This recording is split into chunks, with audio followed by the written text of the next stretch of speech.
ये आकाशवाणी लखनऊ है। इलाकाई खबरें दीबा हाशमी से।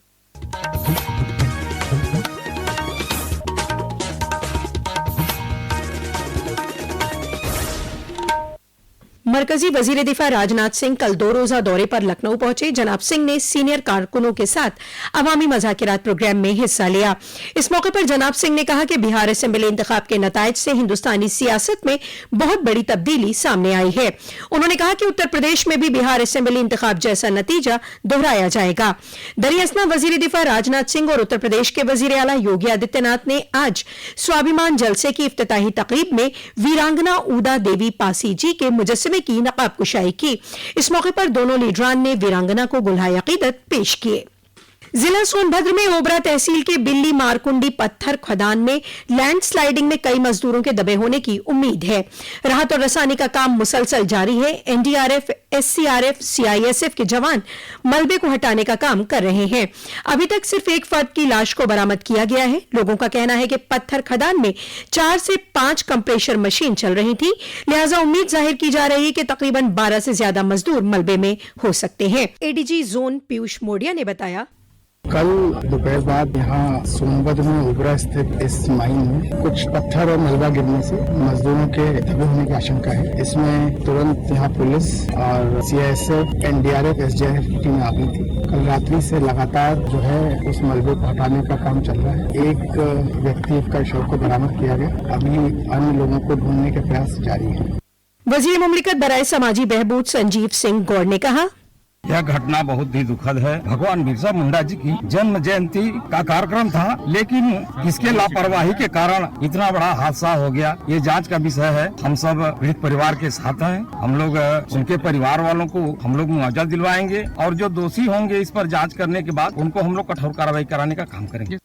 रियासत में धान खरीद सेशन में रजिस्टर्ड होने वाले किसानों की तादाद 3,93,000 से ज्यादा हो गई है। महकमा ग़िज़ा और रसद के मुताबिक कल दोपहर तक 53,330 किसानों से 3,12,000 मीट्रिक टन धान की खरीद की जा चुकी है। किसानों की सहूलत के लिए 4,143 धान खरीद मरकज भी कायम किए गए हैं। धान खरीद के लिए महकमा ग़िज़ा के पोर्टल www.fcs.up.gov.in या यूपी किसान मित्र पर रजिस्ट्रेशन लाजमी है। वजारत मरकजी समाजी इंसाफ और हुकूक की जानिब से कल लखनऊ यूनिवर्सिटी में दिव्य कला मेले का इनेकाद किया गया। मेले का रस्मी इफ्तिताह आज मरकजी वजीर मुमलिकत बराए समाजी इंसाफ और हुकूक बनवारी लाल वर्मा करेंगे। 23 नवंबर तक चलने वाले इस मेले में 18 रियासतों और मरकज के जेर इंतजाम रियासतों के तकरीबन 100 माजूर कारीगर, आर्टिस्ट और सनतकार अपने प्रोडक्ट और हुनर का मुजाहरा करेंगे। इसमें जम्मू कश्मीर और शुमाल मशरक़ी रियासतों समेत हिंदुस्तान के मुख्तलिफ शोबों के प्रोडक्ट की एक तवील पेशकश की जाएगी। 9 रोज तक चलने वाला यह मेला सुबह 11 बजे से रात 9 बजे तक आवाम के लिए खुला रहेगा। बनारस में अग्निवीर सेना भर्ती रैली के तहत कल देवरिया और गाजीपुर इजला के उम्मीदवारों की भर्ती का अमल मुनक़िद हुआ। कल कुल 1,233 उम्मीदवारों को बुलाया गया था, जिनमें देवरिया के 430 और गाजीपुर के 803 उम्मीदवार शामिल हुए।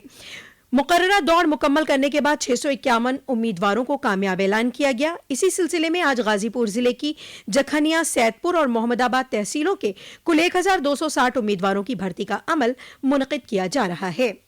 इस साल का हिंदुस्तानी बैनुल-अक़वामी फिल्म फेस्टिवल हिंदुस्तान की रवायतों का जश्न मनाने वाली सकाफती परेड के साथ शुरू होगा।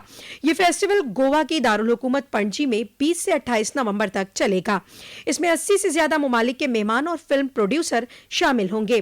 फेस्टिवल में हिंदुस्तान और बैरून ममालिक की 270 से ज्यादा फिल्में दिखाई जाएंगी। सबसे पहले ब्राजील की फिल्म द ब्लू ट्रेल का मुजाहरा होगा। माहिर फिल्म अदाकारों गुरुदत्त, राज खोसला, भानुमति, भुवन, ऋत्विक, रजनीकांत और बालकृष्ण को हिंदुस्तानी सिनेमा में 50 साल मुकम्मल करने के लिए एजाज से सरफराज किया जाएगा। आज कौमी यौम प्रेस है। यह दिन हर साल 16 नवंबर को आजादाना और जिम्मेदाराना प्रेस के किरदार को मंजूरी दिए जाने के लिए मनाया जाता है। यह दिन हिंदुस्तानी प्रेस काउंसिल के कयाम की वजह से मनाया जाता है। काउंसिल ने 1966 में इसी रोज अपना कामकाज शुरू किया था। इस साल का मौजू बढ़ती गलत इत्तलात के दरमियान प्रेस के एतमाद के तहफ़्फ़ुज़ पर मरकूज है। इसी के साथ आकाशवाणी लखनऊ से इलाकाई खबरों का ये बुलेटिन खत्म हुआ। अगला बुलेटिन दोपहर 2 बजे FM पर नश्र किया जाएगा।